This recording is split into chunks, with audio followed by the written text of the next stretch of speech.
There's an unmarked trail somewhere along the Cumberland foothills of Tennessee. You won't find it on maps anymore. The forest swallows the road, the air turns colder, and locals say your phone dies before you even reach the tree line. But in the 1800s, that path led to a cabin that travelers swore was a safe place to rest. A roof, a fire, and a kind family who asked no questions. Hello everyone. Before we start, make sure to like and subscribe to the channel and leave a comment with where you're from and what time you're watching. That way, YouTube will keep showing you stories just like this one. But no one who entered that cabin was ever seen again. The first reports came from mail carriers, letters piling up, undelivered parcels found rotting in satchels, horses wandering back to town without riders. Then there were the rumors. A preacher's son who vanished on a hunting trip, a woman searching for her missing husband, a Confederate deserter who said he'd seen light from a house that shouldn't exist. The locals called it the Vanishing Cabin, and they said that anyone who tried to find it either never came back or came back wrong. The story lay buried for over a century, until, in 1972, a group of surveyors clearing old county lines stumbled on a foundation of stone. Beneath it, a cellar door sealed shut with rusted chains. The county ordered it sealed and quietly erased the discovery from public record. But photographs exist, hidden in local archives, faded and eerie. And the strange part? The same cabin shows up in sketches dating back to 1850, 1899, and again in a 1924 logging map, always in a different place. It's as if the cabin itself moved. In this story, we're going to uncover what really happened to those who stepped inside. The missing travelers, the cursed soil beneath the foundation, and the haunting truth about what was feeding beneath the floorboards. The earliest known mention of the cabin comes from a letter dated October 1853, written by a man named Elias Morton, a traveling watchmaker from Nashville. His letter was found years later, folded neatly inside a hollowed-out Bible discovered in an abandoned church. Elias wrote of a long, stormy journey through the hills. His horse had gone lame near the Cumberland Gap, and he'd been searching for shelter before nightfall. Through the rain, he wrote, I saw a light in the trees, steady, golden, and alive. I thought it must be a homestead. He described being greeted by a woman in a gray dress who spoke softly, as if she didn't want to wake someone.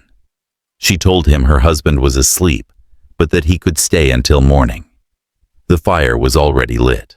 The house smelled faintly of iron and earth. He remembered hearing a rhythmic sound, like breathing, but couldn't tell from where.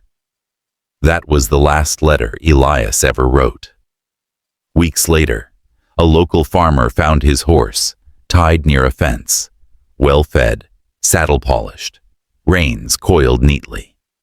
But there were no footprints, no signs of struggle, and no trace of Elias. The sheriff led a search party, but the trail ended where the forest thickened, just before the ridge.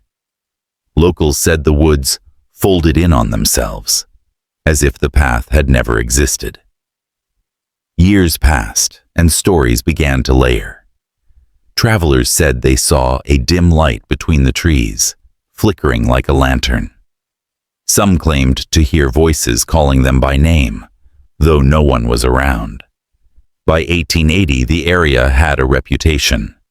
Families avoided it, hunters steered clear, and when railroad workers tried to cut a line through that valley, their instruments stopped working. One worker, whose journal still sits in the Tennessee Historical Society, wrote that he heard something knocking beneath the earth. He said it sounded like wooden boards creaking under breath. And in the margin, written in trembling script, were 3 words. The house moves. By the turn of the 20th century, the Vanishing Cabin was more than a ghost story. It had become a stain on the county's history. Local newspapers avoided mentioning it by name, calling it instead the old house near the ridge. But one reporter didn't follow the rule. Her name was Clara Densmore, a journalist from Knoxville known for covering unsolved disappearances. In 1907, she published a short piece in the Tennessee Gazette about an unrecorded dwelling where travelers disappear without trace. It was the only article she ever wrote on the subject, and it vanished from the archives weeks later. But a single surviving clipping was found in her granddaughter's attic in 1982. The text was water damaged, but a few lines could still be read. "The family that lives there doesn't age. I saw them at dusk. The mother at the porch, her hands folded, her face pale as paper. The man never looked up from his work, and the child looked straight at me, though she was standing in the window upstairs. She didn't blink." Clara disappeared 3 weeks later on her way to Chattanooga. Her horse-drawn carriage was found overturned near the river, but her body was never recovered. Witnesses claimed they saw a lantern swinging between the trees that night, even after the rain started. When investigators returned to the area the next morning, they found fresh prints leading toward the ridge. Not boots or animal tracks, but bare human feet. Small, child-sized. That discovery changed everything, because when they tried to follow the prints, the trail led to an open clearing, and there, at the center, was a cabin foundation of stones, blackened as if struck by fire. There was no house, no family, just the smell of smoke, and according to one witness, a warmth coming from under the ground. The case was closed, but whispers persisted. That Clara's notebook was found years later, and inside it, she'd drawn something. A layout of a house with 7 rooms, one marked with a single word. Below, in 1936, during the Great Depression, Tennessee's government commissioned survey teams to map forgotten roads and homesteads for potential resettlement projects. One of those teams, led by a man named Thomas Greer, ventured into the same valley locals called the Hollow. Greer's team consisted of 5 men, all experienced, all familiar with Appalachian terrain. Their goal was simple: locate abandoned land and mark it for federal reclamation. What they found was not on any map. According to Greer's surviving field notes, the team stumbled upon a strange clearing, perfectly circular, with no birds or sound of running water. In the center stood a 1-story log cabin, seemingly intact, despite no sign of human habitation for decades. The men photographed it, twice, before entering. Those photographs still exist, but what's disturbing is that in the second photo, taken only minutes later, the cabin's front door is slightly open, and a face appears in the window. When developed, the image showed a young girl staring out, her eyes clouded white, her expression completely still. None of the men recalled seeing her. Only one member of the team, Arthur Delaney, survived long enough to tell what happened next. He wrote in a letter to his sister, never mailed, but later found among his possessions. "We went inside. It was colder in there than it should have been. The walls were damp. There were 7 rooms, just as the old stories said, but one door wouldn't open. It sounded hollow behind it, like an empty well. Thomas said it wasn't our concern, but when we tried to leave, the front door wouldn't open again. And I swear, Mary, the floor started breathing." The team was declared missing a week later. Only Arthur's journal and a rusted camera were recovered, in a cave 5 miles from the clearing. When the film was developed, the last photo showed something impossible. The cabin half sunk into the ground, its roof folding inward like wet paper, and behind it, figures standing in the tree line, all holding lanterns.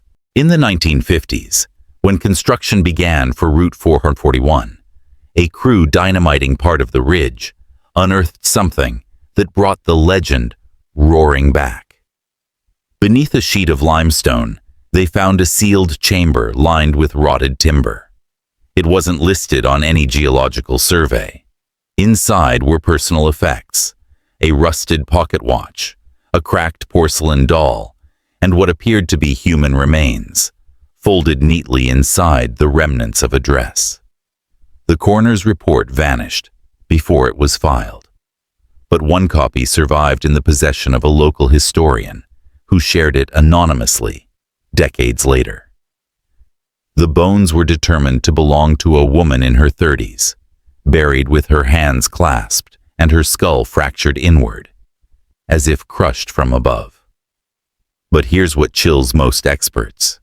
Inside the skull cavity, they found a small wooden carving of a house. 7 rooms, 1 door sealed shut. After that discovery, the state halted all digging in that area and rerouted the highway plans. The chamber was resealed, and those who worked the site were instructed never to speak of it. Yet rumors spread through the nearby towns. The construction crews who touched the site suffered hallucinations, dreams of rooms with no exits, and one foreman who went blind overnight, claiming the last thing he saw was the girl in the window. To this day, Route 441 curves sharply away from the ridge. You can see the slope from the road, but no one dares walk it after sunset.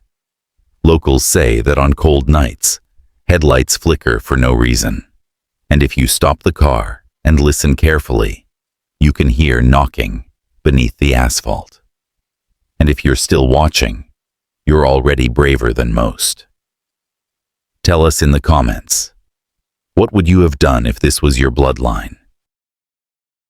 By the 1970s, the Vanishing Cabin was officially labeled a myth, something for ghost hunters and bored college students to talk about.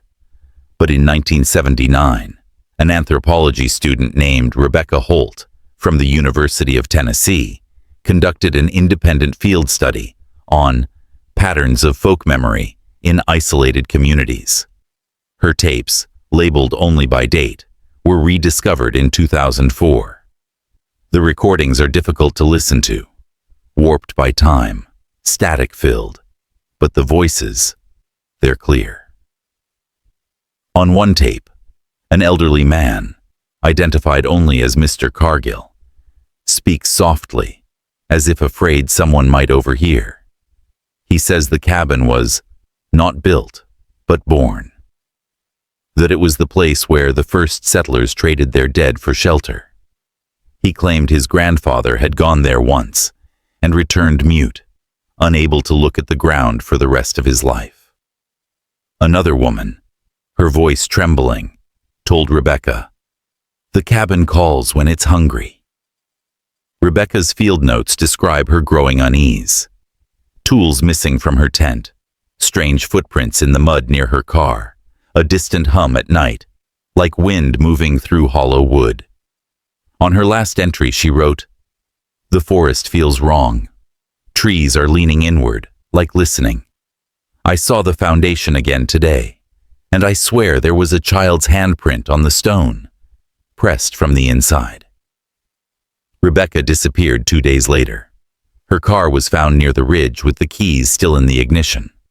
The police report says her cassette recorder was sitting in the passenger seat, still spinning, with 6 minutes of audio left. In those final minutes, you can hear the crunch of footsteps, then silence, and faintly, a door creaking open. At minute 6, a soft child's voice whispers, "It's below." That was the last sound she ever recorded. In 1991, a private land survey was conducted by the state after reports of illegal logging near the old Cumberland Ridge. During that inspection, workers discovered a sinkhole, roughly 10 feet wide. And inside it, fragments of old timber, nails, and stone foundations. Beneath that, they found something far older, a subterranean chamber, partially collapsed. It was the same location where the Vanishing Cabin was said to have stood. The state closed the site immediately, citing ground instability. But before the entrance was sealed again, one of the inspectors, a man named David Marin, took a series of photographs. Those images were never meant to be public, but one leaked decades later. It shows the interior of a low earthen room, walls carved with symmetrical grooves, like ribs. In the center, a square hole drops into total darkness, and around the edges, carved into the mud, are 7 symbols, each shaped like a door. One is filled in completely with black soot. David quit his job that same year. He never spoke publicly about what he saw, except once, in a late-night radio interview in 2003. When asked what he remembered most, he said, "It wasn't a house. It was something pretending to be one. Something that needed people to keep building it, over and over. Every generation. We didn't find its basement. We found its mouth." After that broadcast, the station received dozens of calls from locals claiming they'd seen lights again in the trees. A faint golden glow, flickering just beyond the highway curve. And every few years, someone reports hearing a single knock from beneath the soil, like wood straining under weight. No one knows where the cabin is now. Some say it burned. Others say it sank completely underground, waiting for new travelers to stumble near. But the oldest families in those Tennessee towns, the ones who never moved away, have a tradition when they walk near the ridge. They don't whistle, they don't call out names, and they never ever answer when they hear someone knocking. Because whatever was beneath that house still listens.